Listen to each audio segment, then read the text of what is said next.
इस कहानी की शुरुआत में हम वुशु साम्राज्य के राजा अल्टोन को देखते हैं। राज्य के लोग उनके लिए उपहार लेकर आए होते हैं क्योंकि आज राजकुमारी टुरंडाडोट का जन्मदिन था। टुरंडाडोट भी खेलते हुए वहां पर आ जाती है जो एक बटरफ्लाई का पीछा कर रही थी, लेकिन इस दौरान कालीन में मौजूद एक छेद की वजह से वो नीचे गिर जाती है। चोट लगने की वजह से राजकुमारी रोने लगती है। नीचे बिछी हुई कालीन पर वुशु साम्राज्य का नक्शा बना हुआ था, लेकिन बीच में मौजूद छेद एक छोटे से मालवीय राज्य को दर्शाता था, क्योंकि मालवीय नाम के राज्य ने अब तक वुशु साम्राज्य के सामने हार स्वीकार नहीं की और अब तक वो एक स्वतंत्र राज्य था। राजकुमारी टुरंडाडोट को खाली नक्शे की वजह से चोट लगी थी, इसीलिए राजा अल्टोन अपने सेनापति से उस खाली नक्शे को पूरा करने के लिए कहते हैं। सेनापति बोयान अपने सैनिकों के साथ मालवीय राज्य पर हमला करने और उसे जीतने के लिए निकल पड़ता है। अगले सीन में हम मालवीय राज्य को देखते हैं जो एक खुशहाल और संपन्न राज्य है। मास्टर जो मालवीय राज्य के राजकुमार केलेफ को तलवारबाजी सिखा रहे थे। राजकुमार केलेफ के हाथ में एक खास प्रकार का कंगन मौजूद था और ठीक उसी प्रकार के कंगन राजा और रानी के हाथों में भी मौजूद थे। ये तीनों कंगन कोई नॉर्मल कंगन नहीं बल्कि जादुई और कर्ज वाले कंगन थे। उन तीनों कंगन को जो व्यक्ति एक साथ पहन लेता उन्हें जादुई शक्तियां मिलती, लेकिन साथ ही वो इंसान श्रापित भी हो जाता था और ये कंगन उनके परिवार को विरासत में मिले थे। कुछ समय में ही सेनापति बोयान अपने सैनिकों के साथ मालवीय राज्य के पास पहुंच गया और वो मालवीय राज्य पर हमला कर देते हैं। मालवीय राज्य को हमले की कोई खबर नहीं थी और ना ही उन्होंने युद्ध की कोई तैयारी भी की थी, इसीलिए जंग में राज्य के सैनिक और बहुत सारे लोग मारे जाते हैं। इस युद्ध में मालवीय राज्य के राजा और रानी की भी डेथ हो जाती है, लेकिन मास्टर जो राजकुमार केलेफ को लेकर वहां से निकलने में कामयाब हो जाते हैं और अपने राज्य वुशु वापस आ जाते हैं क्योंकि वो वहीं के रहने वाले थे। मास्टर जो की पत्नी और बेटी लियू केलेफ से मिलकर खुश होती है। मास्टर जो अब राजकुमार केलेफ की सच्चाई छुपाने के लिए उनका नाम बदलकर नील रख देते हैं और अब राजकुमार मास्टर जो और उनकी फैमिली के साथ ही रहने लगा। वहीं दूसरी तरफ राजमहल में राजकुमारी टुरंडाडोट का बर्थडे सेलिब्रेट किया जा रहा था। इस मौके पर आसमान में कई अनोखे प्रकार के फायरवर्क्स जलाए जाते हैं। राजकुमारी को बर्थडे पर बहुत सारे गिफ्ट्स मिलते हैं, उनमें से एक वो तीनों जादुई कंगन भी थे जो कभी राजकुमारी केलेफ और उनके मोम डैड के हुआ करते थे। राजकुमारी उन तीनों सुनहरे कंगन को देखकर काफी खुश होती है और उनमें से दो कंगन को वो खुद पहन लेती है और तीसरे कंगन को वो अपने पिता को ले जाकर दिखाती है। महाराज अल्टोन जब उन सुनहरे कंगन को देखते हैं तो अनजाने में तीनों कंगन को राजकुमारी टुरंडाडोट के एक ही हाथ में पहना देते हैं। तीनों कंगन एक ही हाथ में होने से कंगन के श्राप की वजह से राजकुमारी टुरंडाडोट भी श्रापित हो जाती है और हाथ में तेज दर्द होने के साथ ही उन्हें सब कुछ ब्लैक एंड व्हाइट दिखाई देने लगता है। राजकुमारी टुरंडाडोट को अब सभी लोग किसी स्केलेटन की तरह दिखाई दे रहे थे, जिससे वो काफी घबरा जाती है और बेहोश हो गई। महाराज अल्टोन एक ज्योतिषी को बुलाते हैं जो महाराज अल्टोन को उन तीनों जादुई कंगनों की सच्चाई बताता है कि वो श्रापित है और वो तब तक राजकुमारी टुरंडाडोट का खून चूसते रहेंगे जब तक कि उनकी डेथ नहीं हो जाती। ज्योतिषी महाराज को यह भी बताता है कि उन्हें किसी भी तरह राजकुमारी टुरंडाडोट के 18 साल के होने से पहले ही उन तीनों कंगन को उतारना होगा, क्योंकि 18 साल के होने के बाद राजकुमारी टुरंडाडोट की डेथ हो जाएगी। राजकुमारी के हाथ से उन तीनों कंगन को उतारने के लिए 3 पहेलियों का जवाब देना होगा जो सिर्फ राजकुमारी टुरंडाडोट से सच्चा प्यार करने वाला ही कर सकता है। अब महाराज अल्टोन राजकुमारी टुरंडाडोट को दुखी देकर उन्हें खुश करने के लिए वापस से आसमान में अलग अलग तरह के पटाखे जलवाते हैं, लेकिन इसका कोई भी फायदा नहीं होता क्योंकि राजकुमारी टुरंडाडोट को वो सभी ब्लैक एंड व्हाइट ही दिखाई दे रहे थे। वहीं दूसरी तरफ नील और लियू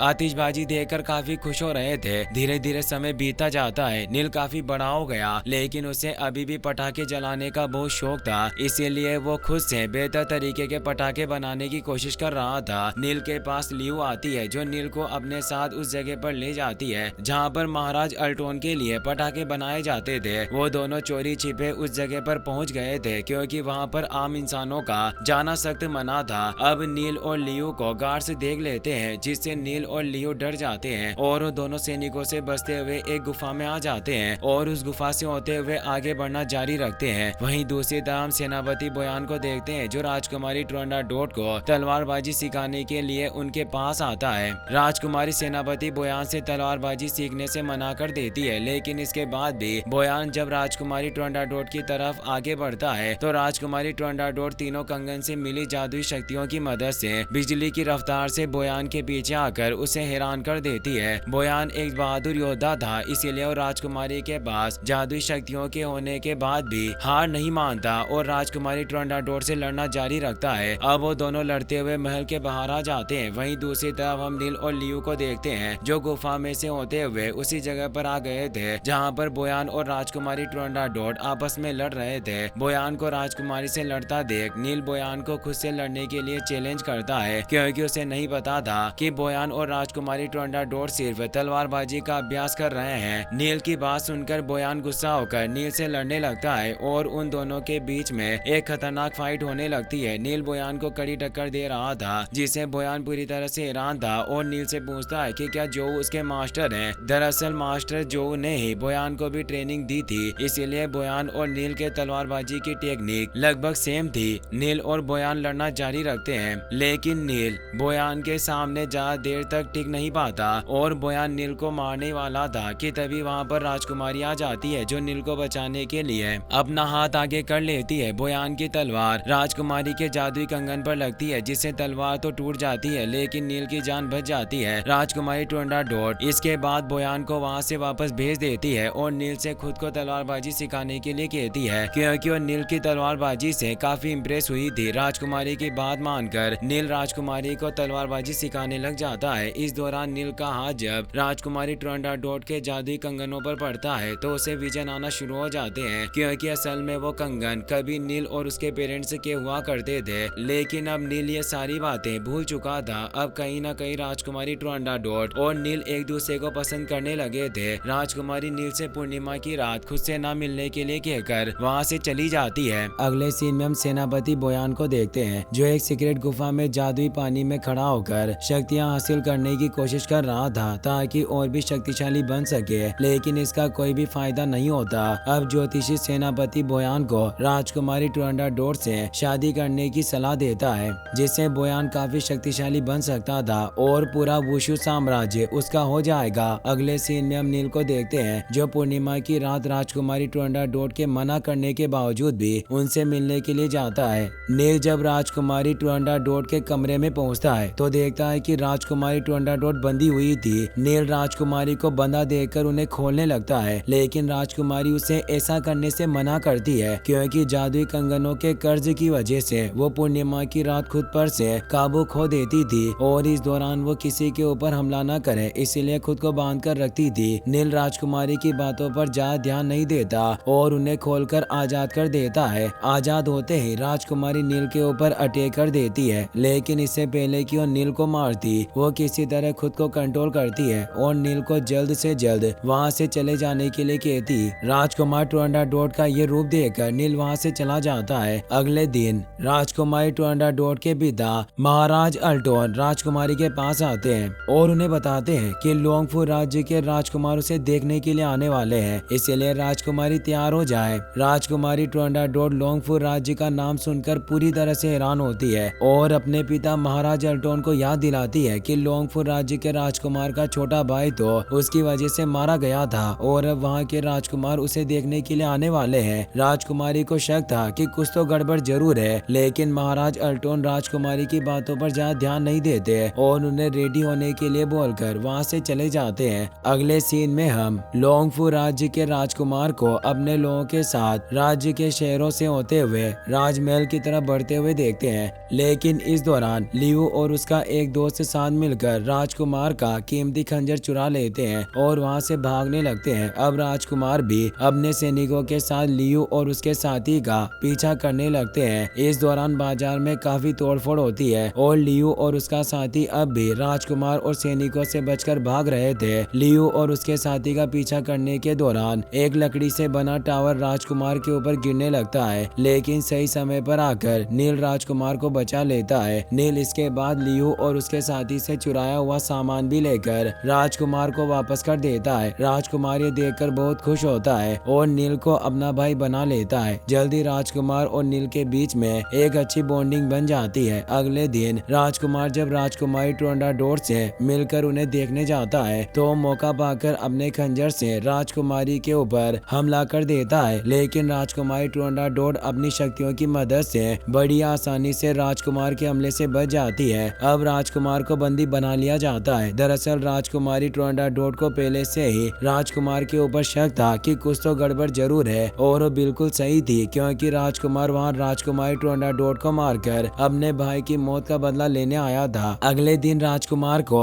महाराज अल्टोन और बाकी लोगों के सामने पेश किया जाता है, जहाँ पर महाराज अल्टोन राजकुमार को 3 पहेलियों का जवाब देने के लिए कहते हैं, और अगर राजकुमार ने तीनों पहेलियों का सही जवाब दे दिया तो उसे छोड़ दिया जाएगा, क्योंकि उन तीनों पहेलियों का सही जवाब सिर्फ वही दे सकता है जो राजकुमारी टुरंडाडोट से सच्चा प्यार करता है। राजकुमार सवालों का जवाब देने से साफ साफ मना कर देता है और इसके बदले मरना पसंद करता है। नील ये सब देखकर खुद राजकुमार के बदले पहेलियों का जवाब देने की बात करता है, क्योंकि राजकुमार ने नील को अपना भाई बनाया था और नील अपने भाई को इस तरह मरने नहीं दे सकता था। लियू जब ये देखती है कि नील राजकुमार के बदले पहेलियों का जवाब देने जा रहा है, तो वो नील को ऐसा करने से रोकने की कोशिश करती है, क्योंकि अगर नील ने गलत जवाब दिया तो राजकुमार के साथ ही उसे भी मार दिया जाएगा। नील लियू की बातों पर ध्यान नहीं देता, क्योंकि वो तो सिर्फ राजकुमार को बचाना चाहता था। अब हर सवाल के लिए एक दिन तय किया जाता है। इस प्रकार अगले 3 दिनों में नील से 3 सवाल पूछे जाएंगे और गलत जवाब देने पर उसे मार दिया जाएगा। अगले दिन सभी लोग एक बार फिर से एक जगह पर इकट्ठा होते हैं, जहाँ पर राजकुमारी टुरंडाडोट और महाराज अल्टोन भी मौजूद थे, और नील उन सभी के बीच में बैठा हुआ था। अब राजकुमारी टुरंडाडोट नील के पास आती है और नील से पहला सवाल पूछती है कि ऐसी क्या चीज है जो अंधेरे में बनती है और उजाले में मर जाती है। नील जब अपनी आंखें बंद करके इस सवाल का जवाब ढूंढने की कोशिश करता है, तो उसे एक विजन आता है, जिसमें वो देखता है कि उसकी मां नजर आ रही थी, जो एक कमरे में जाती है। ये वही समय था जब सेनापति बोयान ने मालविया राज्य के ऊपर हमला किया था। नील देखता है कि उसकी माँ उसके पिता यानी कि मालविया के महाराज को वो तीनों जादुई कंगन पहनने के लिए कहती है, ताकि वो दुश्मनों का सामना कर सके। पहले तो महाराज उन कंगन को पहनने से साफ साफ मना कर देते हैं, लेकिन रानी के बार कहने पर महाराज उन तीनों कंगन को एक साथ एक ही हाथ में पहन लेते हैं, जिसके बाद वो पहले से काफी ज्यादा पावरफुल बन जाते हैं और दुश्मनों को मारना शुरू कर देते हैं। अब नील वापस से होश में आ जाता है और अब उसका जवाब देने का समय भी खत्म हो गया था, इसीलिए उसे खोलते हुए तेल में डालकर मारने के लिए ले जाया जाने लगता है। लियू ये देखकर अपने पिता से किसी भी तरह नील को बचाने के लिए रिक्वेस्ट करती है, लेकिन मास्टर जो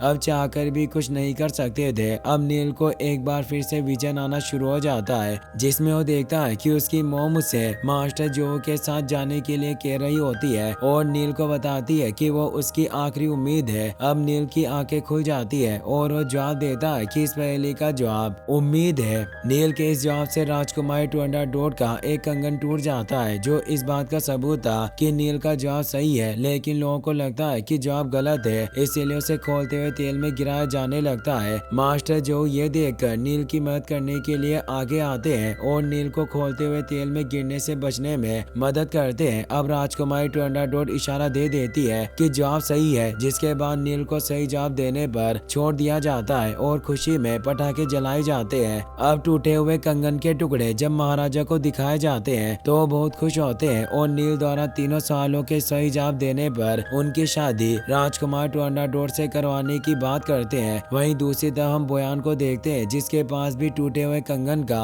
एक टुकड़ा मौजूद था और वो अपने एक आदमी से कहता है कि कल नील सही जवाब दे या ना दे, लेकिन राजकुमारी टुरंडाडोट की तरफ से आतिशबाजी नहीं होनी चाहिए। अगले दिन वापस से सभी लोग इकट्ठा होते हैं और नील को बीच में बिठाया जाता है। नील से दूसरा सवाल पूछा जाता है कि कौन सी ऐसी चीज है जो औरतों की खूबसूरती बढ़ाती है, लेकिन आदमियों के लिए अशुभ होता है, और उसके जमने यानी कि बर्फ में बदलने से औरत और आदमी दोनों की मौत हो जाती है। नील अपनी आंखें बंद करके इस सवाल का जवाब ढूंढने की कोशिश करता है। अब बारिश आने की वजह से सभी लोग वहां से चले जाते हैं, लेकिन लियू अभी भी वहां पर मौजूद होती है। अब नील को एक बार फिर से विजन आता है, जिसमें वो देखता है कि तीनों कंगन को एक साथ पहनने के बाद उसके पिता काफी ज्यादा पावरफुल बन गए थे और दुश्मनों को मार रहे थे, लेकिन इस दौरान उन्हें सभी लोगों में सिर्फ स्केलेटन नजर आ रहे थे, जिसकी वजह से वो दुश्मनों और अपने लोगों में अंतर नहीं कर पा रहे थे और रानी को भी जान से मार देते हैं। अब नील की आंखें खुल जाती है और समय बीत जाने के बाद भी नील दूसरे सवाल का जवाब नहीं ढूंढ पाया था, इसीलिए उसके शरीर पर 1000 बार कट लगाकर मारने की सजा सुनाई जाती है।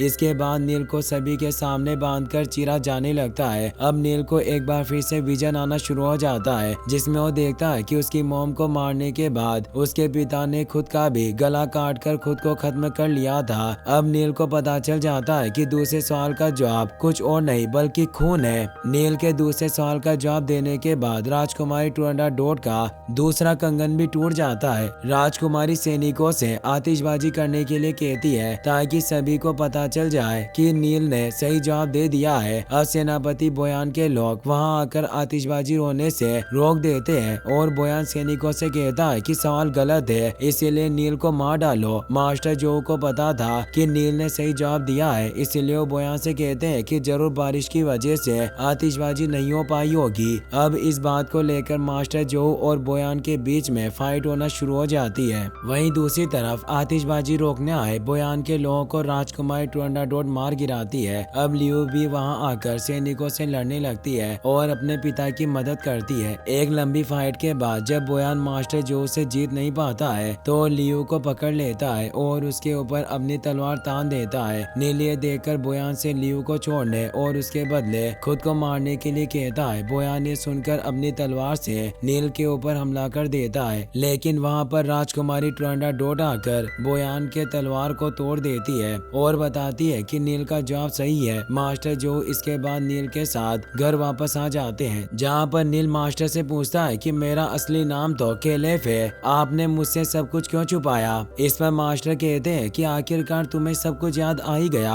और वो केलेफ को उसकी सारी सच्चाई बता देते हैं। वहीं दूसरी तरफ हम बोयान को देखते हैं जिसने दूसरे कंगन के टुकड़े को भी अपने पास रख लिया था और वो अपने साथी से नील को जान से मारने के लिए कहता है। अगले दिन केलेफ लियू के साथ वुशु राज्य से अपने मालवीय राज्य वापस जा रहा होता है, क्योंकि उसे पता चल गया था कि बोयान ने उसके फैमिली और लोगों को मारा था और अब उसके जान को भी खतरा है। रास्ते में बोयान के सैनिक केलेफ और लियू के ऊपर अटैक कर देते हैं, लेकिन तभी वहाँ पर राजकुमारी टुरंडाडोट भी आ जाती है जो केलेफ और लियू को बचा लेती है। राजकुमारी टुरंडाडोट केलेफ को राज्य से बाहर जाता देखकर उसे धमकी देती है कि अगर वो तीसरे सवाल का जवाब दिए बिना गया तो उसे मार देगी। केलेफ ये सुनकर राजकुमारी टुरंडाडोट की तलवार को अपने सीने में घुसा लेता है और साथ ही और राजकुमारी के तीसरे सवाल का जवाब भी दे देता है, जिससे तीसरा कंगन भी टूट जाता है और राजकुमारी श्राप से मुक्त हो जाती है। केलेफ को इसके बाद महल में लाया जाता है जहां पर उसका इलाज किया जाता है और केलेफ का दिल दाईं तरफ होने की वजह से वो बच जाता है। सभी के चले जाने के बाद राजकुमारी टुरंडाडोट केलेफ के पास जाती है और उसे अपना श्राप खत्म करने के लिए शुक्रिया बोलती है। साथ ही राजकुमारी टुरंडाडोट केलेफ से शादी के लिए भी पूछती है, जिस पर केलेफ राजकुमार से कहता है कि अगर उसके बारे में सारी जानकारी ले आती है तो उसे शादी कर लेगा।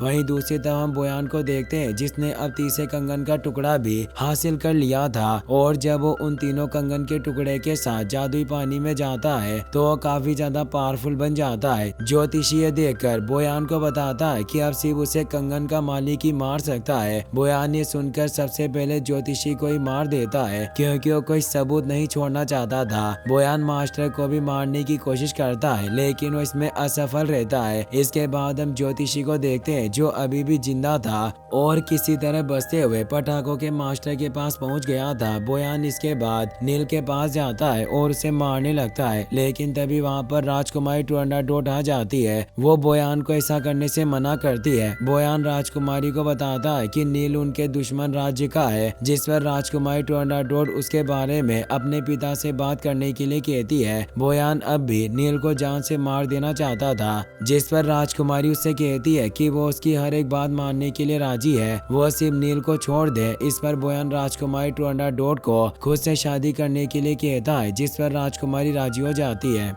अगले दिन वो सभी राजा के सामने इकट्ठे होते हैं, जहाँ पर महाराज अल्टोन को भी केलेव की सच्चाई का पता चल गया था, इसीलिए वो केलेव को जान से मारने का आदेश दे देते हैं। लेकिन तभी वहाँ पर राजकुमारी टुरंडाडोट अपने पिता को बताती है कि इसमें सारी गलती बोयान की है, क्योंकि उसने मालवीय राज्य से बात नहीं की थी बल्कि सीधे मालवीय राज्य पर हमला कर दिया। अब वहाँ ज्योतिषी भी आ जाता है जो बोयान की सच्चाई महाराज को बता देता है कि किस प्रकार बोयान ने मालवीय राज्य पर जाते ही हमला कर दिया था, जिसकी वजह से वहाँ के बहुत सारे लोग मारे गए। अपनी सच्चाई राजा के सामने आने के बाद बोयान बगावत पर उतर आता है और सैनिकों के साथ राजकुमारी और महाराज अल्टोन के ऊपर हमला कर देता है, जिससे वहाँ पर एक खतरनाक लड़ाई होना शुरू हो जाती है। बोयान के साथ फाइट के दौरान मास्टर मारे जाते हैं, क्योंकि अब बोयान काफी ज्यादा पावरफुल बन गया था। अब राजकुमारी टुरंडाडोट केलेव के साथ वहाँ से भागकर एक गुफा के अंदर आ जाती है, जहाँ पर बहुत सारे पटाखे रखे हुए थे। बोयान भी उनका पीछा करते हुए गुफा के अंदर आ गया था, जिसकी वजह से वो लोग पटाखों की मदद से एक धमाका करते हैं, जिससे बोयान पत्थरों के नीचे दब जाता है। लेकिन अगले ही पल वो बाहर आ जाता है और उनके ऊपर हमला कर देता है। फाइट के दौरान राजकुमारी टुरंडाडोट बुरी तरह से घायल हो जाती है। अब केलेव तलवार से बोयान के ऊपर हमला करता है, क्योंकि उस तलवार में राजकुमारी टुरंडाडोट का खून लगा हुआ था, इसीलिए उस हमले में बोयान की मृत्यु हो जाती है, क्योंकि बोयान को तीनों कंगन का मालिक ही मार सकता था